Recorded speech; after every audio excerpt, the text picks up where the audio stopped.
ഐപ്ലസിന്റെ പുതിയൊരു വീഡിയോ ക്ലാസ്സിലേക്ക് എല്ലാ പ്രിയപ്പെട്ട സുഹൃത്തുക്കൾക്കും സ്വാഗതം. അപ്പോൾ നമ്മൾ ക്ലാസിക്കൽ മെക്കാനിക്സിലെ ലഗ്രാഞ്ചിയനും ഹാമിൽട്ടോണിയനുമാണ് ഇനിയുള്ള ക്ലാസ്സുകൾ നമ്മൾ ഡിസ്കസ് ചെയ്യുന്നത്. അപ്പോൾ ആദ്യം നമുക്ക് ലഗ്രാഞ്ചിനിലേക്ക് പോകാം. അപ്പോൾ ലഗ്രാഞ്ചിന് പറയുന്നതിന് മുമ്പ് തന്നെ ജനറലൈസ്ഡ് കോർഡിനേറ്റ് എന്താണെന്ന് അറിഞ്ഞിരിക്കണം. അതുപോലെ തന്നെ ഡിഗ്രി ഓഫ് ഫ്രീഡം എന്താണെന്നൊക്കെ അറിയണം. അപ്പോൾ നമുക്ക് ആ കാര്യങ്ങളൊക്കെ ഒന്ന് പറഞ്ഞിട്ട് ലഗ്രാഞ്ചിനിലേക്ക് പോകാം കേട്ടോ. അപ്പോൾ ആദ്യത്തെ ഹെഡിങ് ഇതാണ്. എന്താണ് generalized coordinates? A set of variables required to describe the motion of the system are called generalized coordinate. നമ്മൾ ഒരു മൂവ്മെൻറ്റ് ഡിസ്ക്രൈബ് ചെയ്യാൻ വേണ്ടിയിട്ട് നമ്മൾ ഉപയോഗിക്കുന്ന കോർഡിനേറ്റുകളെയാണ് നമ്മൾ ജനറലൈസ്ഡ് കോർഡിനേറ്റുകൾ എന്ന് പറയുന്നത്. ഓക്കെ, ഇനി ഇവിടെ നോട്ട് എന്ന് പറഞ്ഞൊരു കാര്യം ആഡ് ചെയ്തിട്ടുണ്ട്. Time never be included in generalized coordinate. ആ കാര്യം അവിടെ കാണിക്കാൻ കാരണം എന്താണെന്ന് വെച്ച് കഴിഞ്ഞാൽ പരീക്ഷയ്ക്ക് മിക്കവാറും ജനറലൈസ്ഡ് കോർഡിനേറ്റുകളായിട്ട് ഒരു 4 ഓപ്ഷൻസ് ഇങ്ങനെ തരും. എന്നിട്ട് ചോദിക്കും ഇതിൽ ജനറലൈസ്ഡ് കോർഡിനേറ്റ് അല്ലാത്തത് ആരെന്നായിരിക്കും ചോദിച്ചിട്ടുണ്ടാവുക. പ്രത്യേകം ഓർത്തിരിക്കുക, ടൈം എന്ന് പറയുന്നത് ഒരിക്കലും ഒരു ജനറലൈസ്ഡ് കോർഡിനേറ്റ് അല്ല. കാരണം ഈ മൂവ്മെന്റ് ഒക്കെ പറയുമ്പോൾ നമ്മൾ ടൈം ഡെറിവേറ്റീവ് എടുക്കുന്ന കാര്യങ്ങളുണ്ട്, സമയത്തിന് ആനുപാതികമായിട്ടുള്ള മൂവ്മെന്റുകളൊക്കെ നമ്മൾ പറയുന്നുണ്ട്. അപ്പോൾ സ്വാഭാവികമായിട്ടും ആ ഓപ്ഷൻ ടൈം എന്നൊരു കാര്യം നമ്മൾ നോട്ട് ചെയ്യാൻ സാധ്യത വളരെ കുറവാണ്. അതുകൊണ്ട് പ്രത്യേകം ഓർത്തിരിക്കുക, സമയം ടൈം എന്ന് പറയുന്നത് ഒരു ജനറലൈസ്ഡ് കോർഡിനേറ്റ് അല്ല. ഓക്കെ, ഇനി the number of generalized coordinate is equal to degree of freedom. അപ്പോൾ എത്ര നമ്പർ ഓഫ് ജനറലൈസ്ഡ് കോർഡിനേറ്റ് ഉണ്ട് എന്ന് ചോദിച്ചു കഴിഞ്ഞാൽ number of degree of freedom calculate ചെയ്ത് കഴിഞ്ഞാൽ നിങ്ങൾക്ക് വളരെ ഈസി ആയിട്ട് തന്നെ ഈ പറയുന്ന ജനറലൈസ്ഡ് കോർഡിനേറ്റ് എഴുതാനായിട്ടാണ് സാധിക്കും. അപ്പോൾ എങ്ങനെ ഡിഗ്രീസ് ഓഫ് ഫ്രീഡം കണ്ടുപിടിക്കാം, അല്ലെങ്കിൽ എന്താണ് ഈ ഡിഗ്രീസ് ഓഫ് ഫ്രീഡം എന്നുള്ള കാര്യമാണ് നമ്മൾ അടുത്ത് ഡിസ്കസ് ചെയ്യാൻ പോകുന്നത്. നോക്കുക, degree of freedom the minimum number of independent coordinate required to describe the motion of the system. ഇപ്പോൾ നമ്മളൊരു ഒബ്ജക്റ്റിന്റെ മൂവ്മെന്റ് പറയാൻ വേണ്ടി ഒരുപാട് കോർഡിനേറ്റുകൾ ഉപയോഗിക്കാറുണ്ട് അല്ലേ?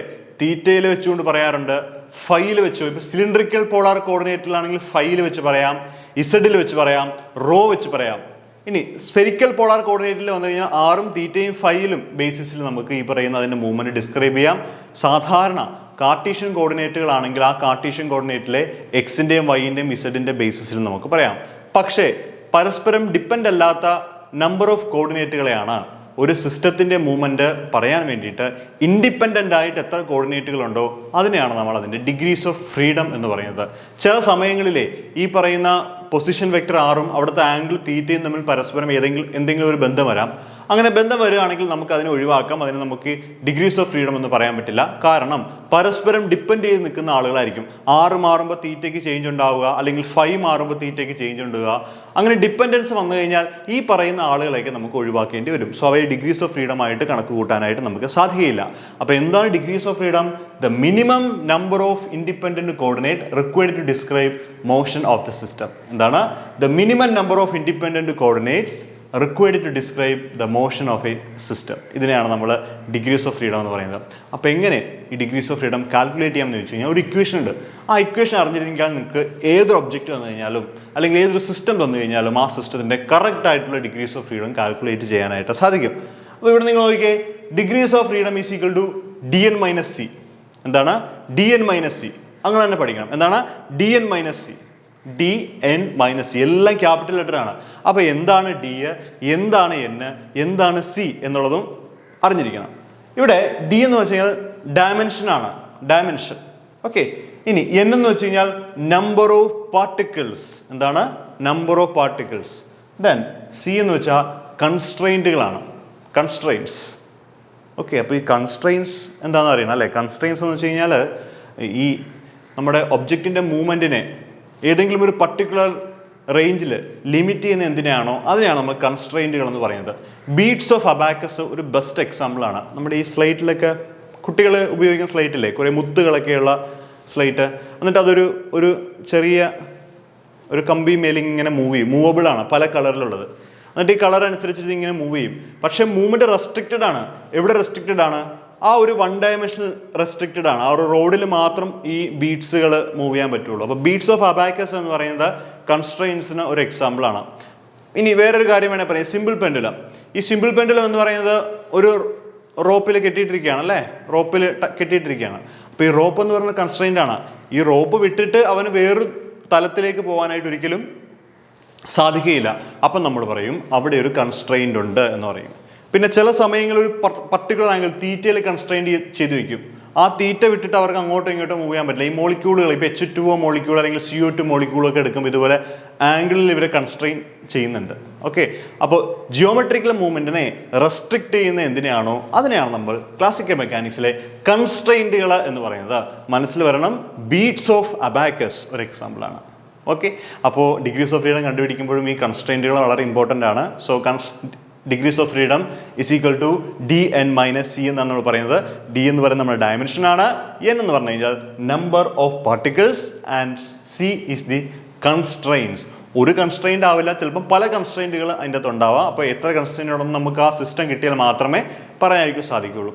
പിന്നെ നിങ്ങൾ പ്രത്യേക കാര്യം ശ്രദ്ധിക്കണം, നമ്മൾ ഈ ലഗ്രാഞ്ചിൻ ഹാമിൽട്ടോണിയൊക്കെ പഠിക്കുമ്പോൾ നന്നായിട്ട് കോർഡിനേറ്റ് സിസ്റ്റംസ് അറിഞ്ഞിട്ടുണ്ടാവണം. അതായത് Cartesian coordinate, spherical polar coordinate, cylindrical coordinate.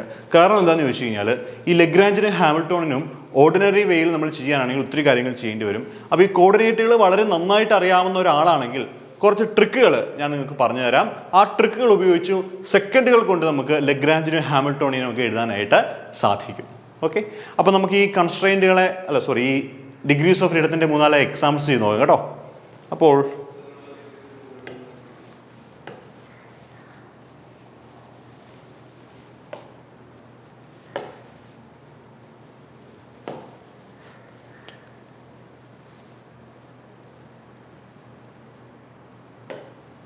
നോക്കുക, നമുക്ക് 1-2 examples degree of freedom calculate ചെയ്ത് ഞാൻ നിങ്ങൾക്ക് പറഞ്ഞുതരാം.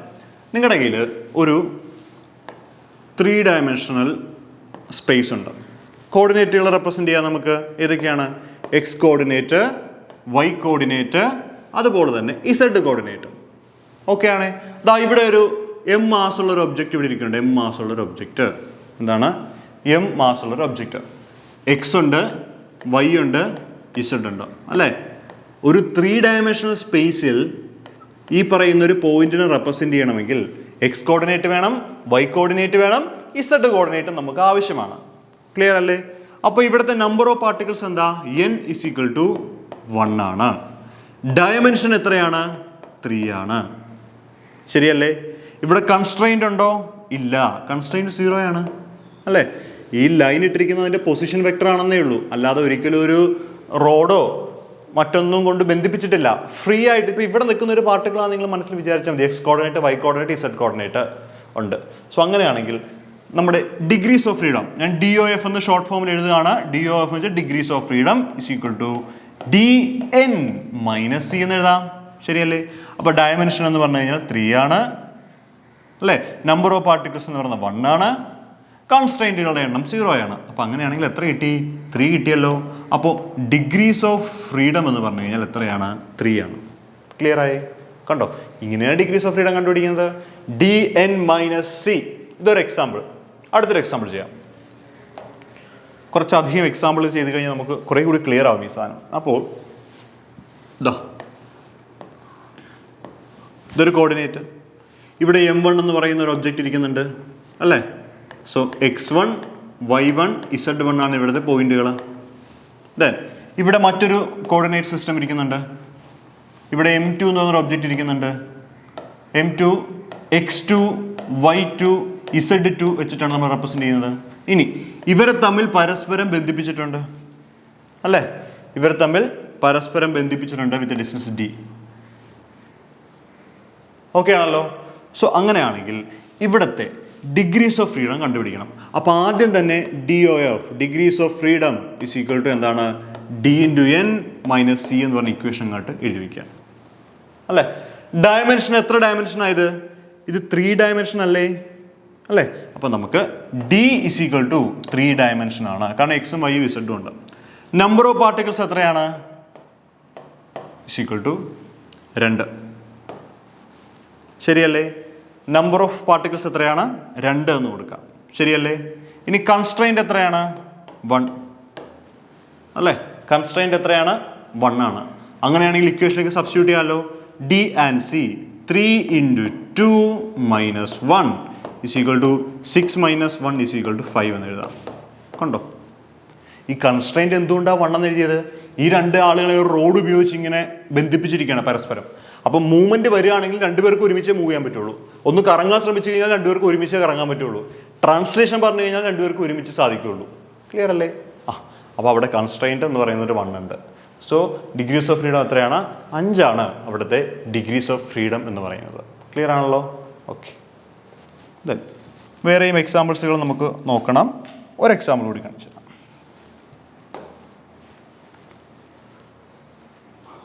ഓക്കെ,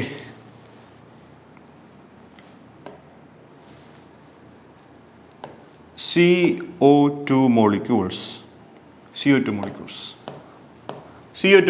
ആണ്. അപ്പം നടുക്ക് ഇങ്ങനെ C നിൽക്കും, ഡബിൾ ബോണ്ട് O, ഇവരിങ്ങനെ നിൽക്കുന്നത്. ശരിയല്ലേ? സോ ഇവിടെ നമുക്ക് ഡിഗ്രീസ് ഓഫ് ഫ്രീഡം കണ്ടുപിടിക്കണം. ഇക്വേഷൻ എന്താ? DOF is equal to DN minus C എന്നാണ്. അല്ലേ? ഡയമെൻഷൻ എന്താ? ഇത് 3 ഡയമെൻഷൻ തന്നെയാണ്. കാരണം ഇവൻ ഇങ്ങനെ നിൽക്കൽ ഒരു സ്പേസിലാണ് നിൽക്കുന്നത്, ഇങ്ങനെ മൂവ്മെൻറ്റുകൾ ഉണ്ടാവാം. So 3 into number of particles എത്രയാ? 1 2 3. ശരിയല്ലേ? കൺസ്ട്രെയിൻറ്റ് എത്രയാണ്? 2 അല്ലേ? ഇതൊരു കൺസ്ട്രെയിൻ്റ് ആണ്, ഇതും ഒരു കൺസ്ട്രെയിൻ്റ് ആണ്, ബോണ്ടിങ്. സോ -2 അല്ലേ? That is equal to 9 - 2 is equal to 7. കണ്ടോ? അപ്പോൾ 7 എന്ത് ഇവിടുത്തെ ഡിഗ്രീസ് ഓഫ് ഫ്രീഡം എന്ന് പറയുന്നത്. ഒരു CO2 മോളിക്യൂളിനെ സംബന്ധിച്ചിടത്തോളം 7 അതിൻ്റെ ഡിഗ്രീസ് ഓഫ് ഫ്രീഡം ആയിട്ട് നമുക്ക് എഴുതാനായിട്ട് സാധിക്കുന്നത്.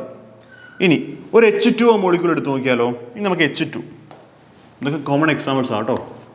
H2O. അപ്പോൾ സ്ട്രക്ചർ എങ്ങനെയാണ്? ഇവിടെ O ഉണ്ട് അല്ലേ? ഒരു ആംഗിളിലാണ് ഇവ രണ്ടുപേരെയും പ്ലേസ് ചെയ്തിരിക്കുന്നത്.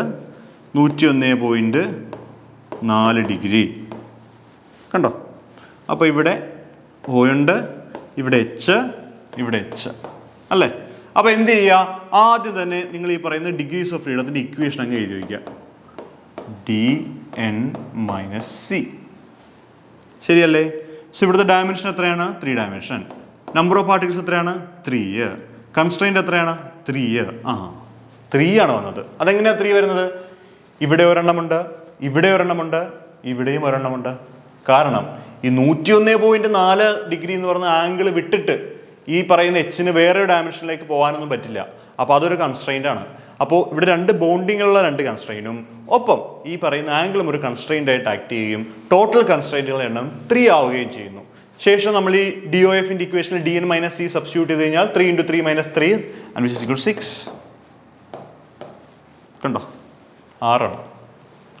ക്ലിയർ ആണല്ലോ? അപ്പോൾ ഒരു എക്സാമ്പിൾ വേറെ എണ്ണം. Simple pendulum. നമുക്ക് എല്ലാവർക്കും അറിയാവുന്ന ഒരു എക്സാമ്പിളാണ് സിമ്പിൾ പെൻഡുലം. ഇതാണ് നമ്മുടെ സിമ്പിൾ പെൻഡുലം. ഇതിങ്ങനെ മൂവ്മെൻ്റ് ഉണ്ട്, ഇങ്ങനെ ആഴാണിത്. ഇവിടുത്തെ ആംഗിൾ തീറ്റ, ഇതിൻ്റെ ലെങ്ത് L. ഓക്കെ, എങ്ങനെ കാൽക്കുലേറ്റ് ചെയ്യും? Degrees of freedom DOF is equal to DN - C എന്നാണ്. ശരിയല്ലേ? DN - C. Number of particles എത്രയാണ് ഇവിടെ? 1 അല്ലേ? M എന്ന് പറയുന്ന ഒരു മാസം അല്ലേ ഈ കിടന്ന് ഇങ്ങനെ റൊട്ടേറ്റ് ചെയ്യുന്നത്. സോ N എന്ന് പറഞ്ഞാൽ 1 ഡയമെൻഷൻ എത്രയാണ്? 2 ശരിയല്ലേ? ഇനി കൺസ്ട്രെയിൻറ്റ് എത്രയാണ്? 1. അങ്ങനെയാണെങ്കിൽ DOF is equal to 2 × 1 - 1 is equal to എത്രയാണ്? 1. ചില ആൾക്ക് സംശയം ഉണ്ടാകും, സാർ ഇതെങ്ങനെയാണ് ഈ ഡയമെൻഷൻ 2 വന്നതെന്ന്. നിങ്ങളുടെ ആംഗിൾ ഉണ്ട് എന്ന് വിചാരിച്ച് അത് 3 ഡയമെൻഷൻ ആവണമെന്ന് നിർബന്ധമില്ല. കാരണം എന്താ അറിയോ? ഇതിപ്പോൾ ഒരു പ്ലെയിനാണ്. ഈ പ്ലെയിനിൽ കിടന്ന് ഇങ്ങനെ സർക്കിൾ പോലെ കിടന്ന് റൊട്ടേറ്റ് ചെയ്യാണിത്. അപ്പോൾ X ഉം Y മാത്രമേ അവിടെയുള്ളൂ. അതായത് പെൻഡുലം ഇങ്ങനെയാണ് റൊട്ടേറ്റ് ചെയ്യുന്നത്, അല്ലാതെ ഇങ്ങനെയല്ല. കണ്ടോ? ഇങ്ങനെ റൊട്ടേറ്റ് ചെയ്യുകയാണെങ്കിൽ ആ പെൻഡുലത്തിന് നമ്മൾ പേര് മാറ്റി വിളിക്കും. കോണിക്കൽ പെൻഡുലം എന്നാണ് പറയുന്നത്. കോണിക്കൽ പെൻഡുലം അല്ലേ? കോമ്പൗണ്ട് പെൻഡുലം ഉണ്ട്, കോണിക്കൽ പെൻഡുലം ഉണ്ട്, സ്പെരിക്കൽ പെൻഡുലം ഉണ്ട്. അപ്പോൾ ഈ കോണിക്കൽ പെൻഡുലം സ്പെരിക്കൽ പെൻഡുലം ഒക്കെ എടുത്തു കഴിഞ്ഞാൽ 3 ഡയമെൻഷൻ സ്ട്രക്ചറിലേക്ക് മാറ്റി എഴുതാം. സാധാരണ പെൻഡുലം എന്ന് ചോദിച്ചു കഴിഞ്ഞാൽ അത് 2 ഡയമെൻഷനിലാണ് വരുന്നത്, ആംഗിളുമുണ്ട്. ഇനി ഈ ആംഗിൾ ഇത് റെസ്ട്രിക്റ്റഡ് അല്ല. കാരണം ഈ സിമ്പിൾ പെൻഡുലം ഫുൾ ആയിട്ട് ഇങ്ങനെ റൊട്ടേറ്റ് ചെയ്ത് ഇങ്ങോട്ട് പോരാ. 360 ഡിഗ്രിയും റൊട്ടേഷൻ സാധ്യമാകുന്നതാണ്. അപ്പോൾ തീറ്റയെ നമുക്ക് കൺസ്ട്രെയിൻ്റ് ആയിട്ട് ഡിഫൈൻ ചെയ്യാൻ പറ്റില്ല. പക്ഷേ ഇവിടെ ഒരു ലെങ്ത് ഉണ്ട്. ആ ലെങ്ത് കൺസ്ട്രെയിൻ്റ് ആണ്. ആ സ്ട്രിങ് വിട്ടിട്ട് പിന്നെ ദൂരത്തേക്ക് പോകാനൊന്നും അവന് പറ്റില്ല. സോ ഒരു കൺസ്ട്രെയിൻ്റ് അവിടെ ഡെഫിനറ്റ് ആയിട്ടുണ്ടാവും. Number of particles 1 so DN - C substitute ചെയ്ത് കഴിഞ്ഞാൽ you will get A value of 1 degrees of freedom. കണ്ടോ? അപ്പോൾ ഇതാണ് സിമ്പിൾ പെൻഡുലത്തിൻ്റെ കേസിൽ നമ്മൾ ഇതിൻ്റെ അകത്ത് ചെയ്യുന്നത്. ഓക്കെ, ഇനി ഈ സിമ്പിൾ പെൻഡുലത്തിൻ്റെ വേറൊരു രീതി നമുക്ക് മാറ്റി വരയ്ക്കാം. എങ്ങനെയാണെന്നറിയോ? ഇതാ ഇങ്ങനെ വരച്ചാൽ എന്തിരിക്കുമെന്നൊന്ന് പറയണേ. അതായത് ഒരു സ്പ്രിങ് ഇവിടെ ഇടും, സ്പ്രിങ്, എന്നിട്ട് എം എന്ന് പറഞ്ഞൊരു മാസം നമ്മളിവിടെ ഇടും. ഓക്കെ, ഇതിങ്ങനെ മൂവ് ചെയ്യണം, ശരിയല്ലേ? സോ അങ്ങനെയാണെങ്കിൽ ഇവിടെ ഒരു ആംഗിൾ തീറ്റയുണ്ട്. ഇത് L+x എന്ന് എഴുതാം, കാരണം L-ആണ് ലെങ്ത് എങ്കിലും എക്സ്റ്റൻഷൻ പോസിബിൾ ആണ്, അതുകൊണ്ടാണ് എക്സ്. അതായത് ഇങ്ങോട്ടും ഒരു മൂവ്മെന്റ് ഉണ്ടെന്ന് അർത്ഥം, എക്സ് ഡോട്ട്. കണ്ടോ? അങ്ങനെയാണെങ്കിൽ degrees of freedom is equal to dn - c. Dimension അപ്പോഴും 2 തന്നെയാണ്, 3 ഡയമെൻഷനിലേക്ക് മാറിയിട്ടില്ല. So 2, number of particle 1 -0. അതെന്താ കൺസ്ട്രെയിന്റ് 0 ആകുന്നത്? അതായത് ലീനിയർ ആയിട്ട് ഈ പറയുന്ന മാസിന് മൂവ് ചെയ്യാനുള്ള സാധ്യത ഇവിടെ ഉണ്ട്. കാരണം ഇവിടെ ഒരു സ്പ്രിംഗ് ആണ് കണക്ട്, അപ്പോൾ താഴത്തേക്കും മുകളിലേക്കും വീണ്ടും ഒരു മൂവ്മെന്റ് പോസിബിൾ ആണ്. അല്ലാതെ സാധാരണ ടൈ ചെയ്യുന്ന പോലെ അല്ല കിടക്കുന്നത്. സോ അത് 0 എന്ന് കൊടുത്തു കഴിഞ്ഞാൽ ഡിഗ്രീസ് ഓഫ് ഫ്രീഡം 2 കിട്ടും. കണ്ടോ? അപ്പോൾ സിമ്പിൾ പെൻഡുലത്തിൽ തന്നെ സാധാരണ പെൻഡുലവും സ്പ്രിംഗ് ഉപയോഗിച്ചിട്ടുള്ള പെൻഡുലം വന്നു കഴിഞ്ഞാലും ഡിഗ്രീസ് ഓഫ് ഫ്രീഡം രണ്ടായിട്ട് തന്നെ കൺസിഡർ ചെയ്യണം. 2 വാല്യൂസ് ആണ് നിങ്ങൾക്ക് കിട്ടുന്നത്. ഒരെണ്ണം 1 ആണെങ്കിൽ മറ്റൊന്ന് 2 ആയിരിക്കും നിങ്ങൾക്ക് കിട്ടുന്നുണ്ടാവുക. ഓക്കെ, അല്ല സിമ്പിൾ പെൻഡുലം എന്ന് കണ്ട ഉടനെ ചാടിക്കറി 1 ഡിഗ്രീസ് ഓഫ് ഫ്രീഡം എന്ന് എഴുതരുത്. ഏത് ടൈപ്പ് പെൻഡുലം ആണെന്ന് കൂടി നിങ്ങൾ നോക്കണം. സ്പ്രിംഗ് ഉള്ള പെൻഡുലമാണോ, സ്പ്രിംഗ് ഇല്ലാത്ത പെൻഡുലമാണോ, കോണിക്കൽ പെൻഡുലമാണോ, അതുപോലെ സ്പെരിക്കൽ പെൻഡുലമാണോ, കോമ്പൗണ്ട് പെൻഡുലമാണോ എന്നൊക്കെ നോക്കിയിട്ട് വേണം ഈ പറയുന്ന ഡയമെൻഷൻ കണ്ടുപിടിക്കാനും ആ ഡയമെൻഷൻ്റെയും നമ്പർ ഓഫ് പാർട്ടിക്കിളിൻ്റെയും കൺസ്ട്രെയിൻറ്റിൻ്റെയും വാല്യൂ ഈ പറഞ്ഞ ഡിഗ്രീസ് ഓഫ് ഫ്രീഡത്തിൽ സബ്സ്റ്റിറ്റ്യൂട്ട് ചെയ്ത് കൊടുക്കാനും പാടുള്ളൂ. എങ്കിൽ മാത്രമേ നിങ്ങൾക്ക് കറക്റ്റ് ആയിട്ടുള്ള ഉത്തരം അവിടെ നിന്ന് ചൂസ് ചെയ്യാനായിട്ട് സാധിക്കുള്ളൂ. ഓക്കെ ആണല്ലോ? ദെൻ അടുത്തൊരെണ്ണം,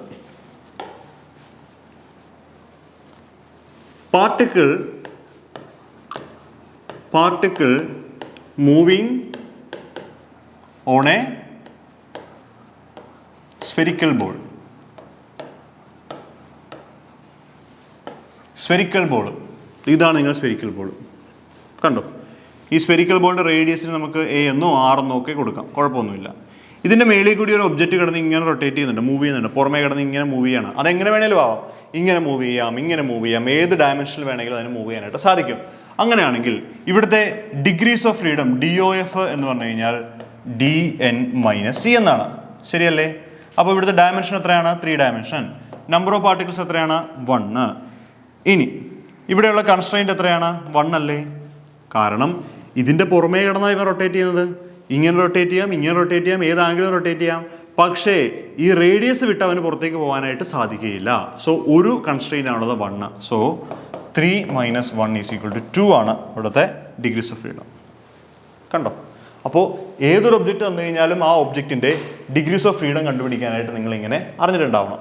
ഇനി വളരെ ഇമ്പോർട്ടൻ്റ് ആയിട്ട് തന്നെയുള്ള മറ്റൊരു ഡിഗ്രീസ് ഓഫ് ഫ്രീഡമാണ് റിജിഡ് ബോഡി.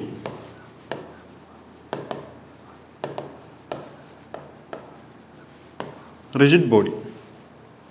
ഓക്കെ, ഒരു റിജിഡ് ബോഡിയുടെ ഡിഗ്രീസ് ഓഫ് ഫ്രീഡം എത്രയാണ് എന്നുള്ളതാണ് ചോദ്യം. സോ ഒരു റിജിഡ് ബോഡി എടുത്തു കഴിഞ്ഞാൽ ഈ റിജിഡ് ബോഡിക്ക് 3 ആളുകളെയാണ് നമ്മൾ പ്രധാനമായിട്ടും പറയുന്നത്.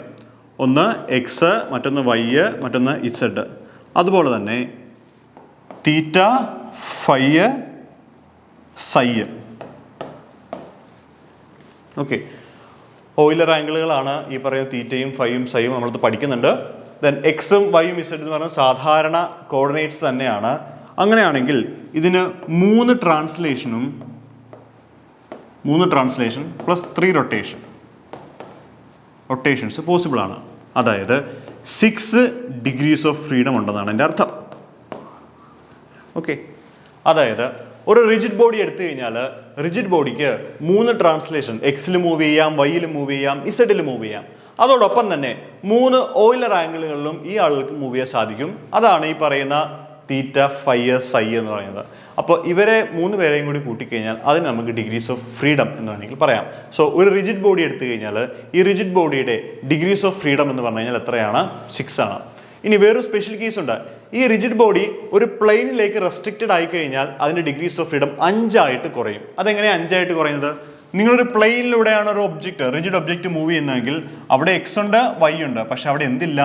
ഇസഡ് ആക്സിസ് ഇല്ല.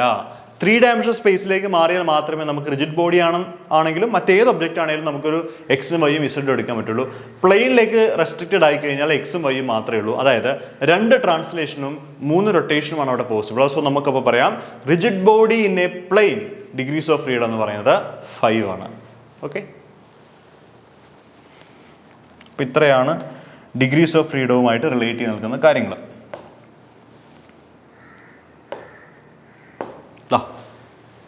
ഇതിൻ്റെ എല്ലാം കാര്യങ്ങൾ CO2 എത്രയാണ്, H2O എത്രയാണ്, സിമ്പിൾ പെൻഡുലത്തിന് എത്രയാണ്, സ്പ്രിംഗ് പെൻഡുലത്തിന് എത്രയാണ്, സ്ഫെരിക്കൽ സർഫസിലൂടെ മൂവ് ചെയ്ത് കഴിഞ്ഞാൽ റിജിഡ് ബോഡി ഇട്ടത്, റിജിഡ് ബോഡി മൂവിങ്ങിൻ്റെ പ്ലെയിൻ, ഈ കാര്യങ്ങളുടെ എല്ലാം ഇതിൽ ആഡ് ചെയ്തിട്ടുണ്ട്. ഓക്കെ, അപ്പം നമ്മൾ കൺസ്ട്രെയിൻസുകൾ എന്താണെന്ന് പഠിച്ചായിരുന്നു അല്ലേ? ഒബ്ജക്റ്റുകളുടെ മൂവ്മെൻറ്റിനെ റെസ്ട്രിക്ട് ചെയ്യുന്ന ആരെയാണോ അതിന് നമ്മൾ കൺസ്ട്രെയിൻസ് എന്ന് പറയുന്നത്. അപ്പോൾ ഈ കൺസ്ട്രെയിൻറ്റുകളെ നമുക്ക് വീണ്ടും ഡിവൈഡ് ചെയ്യാം, 4 ആളുകളായിട്ട് ഡിവൈഡ് ചെയ്യാം. അപ്പോൾ പലപ്പോഴും പരീക്ഷയ്ക്ക് ചോദിക്കാറുണ്ട് ചില കൺസ്ട്രെയിൻറ്റുകളുടെ പേര് തന്നിട്ട് ഇത് ഏത് ടൈപ്പ് ഓഫ് കൺസ്ട്രെയിൻസ് ആണെന്ന് ചോദിക്കാം. ഓക്കെ, അപ്പോൾ എല്ലാ ടൈപ്പ് കൺസ്ട്രെയിൻറ്റുകളെയും പഠിച്ചു കഴിഞ്ഞാൽ മാത്രമേ തന്നിരിക്കുന്ന ഓപ്ഷനിൽ നിന്നും കറക്റ്റ് ആയിട്ടുള്ള ചോയ്സ് നമുക്ക് ചൂസ് ചെയ്യാൻ പറ്റുള്ളൂ. അപ്പോൾ അപ്രകാരമുള്ള ഒന്നാമത്തെ കൺസ്ട്രെയിൻ്റ് ആണ് സ്ക്ലിറോണോമിക് കൺസ്ട്രെയിൻറ്റുകൾ. എന്താണ് സ്ക്ലിറോണോമിക് കൺസ്ട്രെയിൻസുകൾ? എന്താ സ്ക്ലിറോണോമിക് കൺസ്ട്രെയിൻസ് എന്ന് വെച്ചാൽ constraint is one that is independent of time. Time independent ആയിട്ടുള്ള കൺസ്ട്രെയിൻറ്റിനെ വിളിക്കുന്ന പേരാണ് സ്ക്ലിറോണോമിക് കൺസ്ട്രെയിൻസുകൾ. എന്താണ് ടൈം ഇൻഡിപെൻഡൻറ്റ് കൺസ്ട്രെയിൻസിനെ വിളിക്കുന്ന പേരാണ് scleronomic constraints. So pendulum with inextensible string ഒരു എക്സാമ്പിളാണ്. ഓക്കെ, അപ്പോൾ സ്ക്ലിറോണോമിക് എന്താണ്?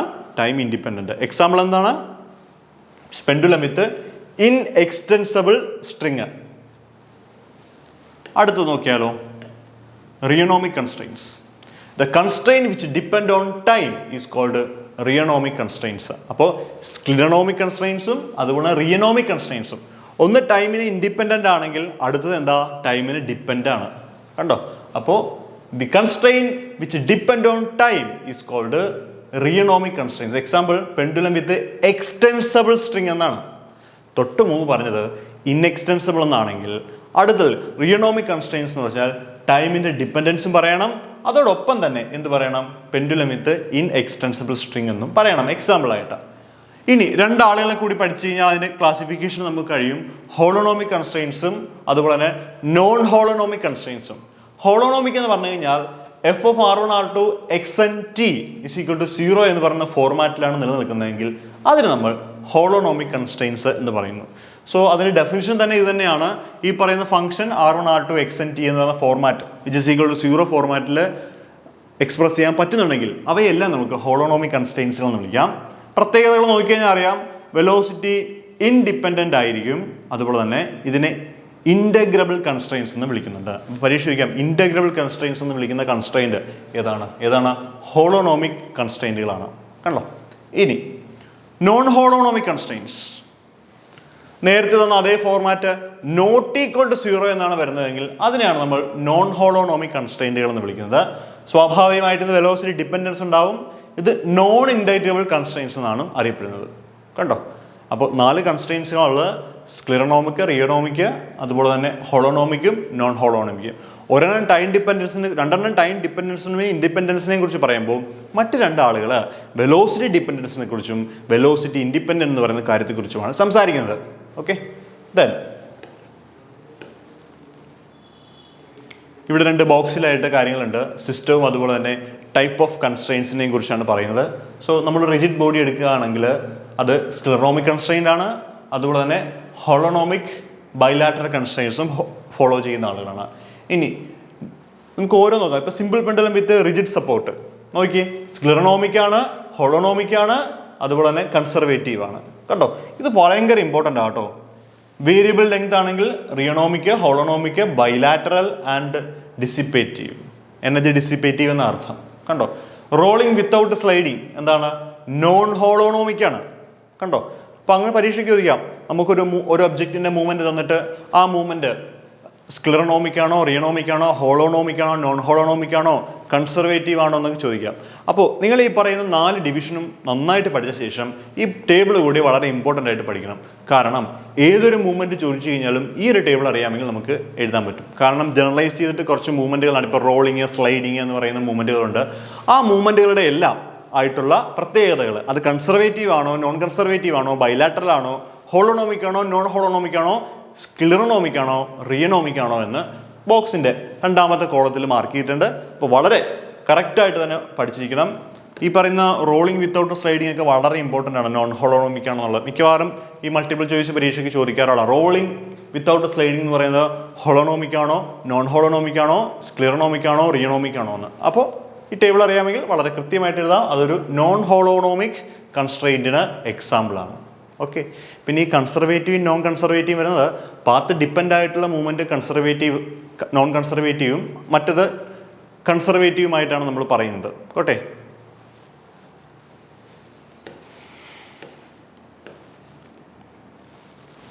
അപ്പോൾ ഇത്രയും കാര്യങ്ങളാണ് ബേസിക് ആയിട്ട് ഒരു ലഗ്രാഞ്ചിൻ അല്ലെങ്കിൽ ഹാമിൽട്ടോണിയൻ ഒക്കെ പഠിക്കുന്നതിന് മുമ്പായിട്ട് ഇൻട്രഡക്ഷൻ ആയിട്ട് വേണ്ട കാര്യങ്ങളാണ് ഇത്രയും. ഈ പറയുന്ന ഡിഗ്രീസ് ഓഫ് ഫ്രീഡം എന്താണ്, ജനറലൈസ്ഡ് കോർഡിനേറ്റ് എന്താണ് ഈ പറയുന്ന കൺസ്ട്രെയിൻറ്റുകളുടെ ക്ലാസിഫിക്കേഷൻ എങ്ങനെയാണ് വരുന്നത്, അല്ലെങ്കിൽ എന്താണ് കൺസ്ട്രെയിൻസ്, അത് ഡിഫറെൻറ്റ് ടൈപ്പ് ഓഫ് ഒബ്ജക്റ്റുകളുടെ റിജിഡ് ബോഡികളുടെയൊക്കെ കൺസ്ട്രെയിൻറ്റുകളും അതുപോലെ ഡിഗ്രീസ് ഓഫ് ഫ്രീഡവും എത്രയാണ് എന്നൊക്കെയുള്ള കാൽക്കുലേഷൻ വളരെ ഇമ്പോർട്ടൻ്റ് ആണ്. മൾട്ടിപ്പിൾ ചോയ്സ് ചോദ്യങ്ങൾ ചോദിക്കാൻ വളരെയധികം സാധ്യതയുള്ള ഏരിയ കൂടിയാണ്.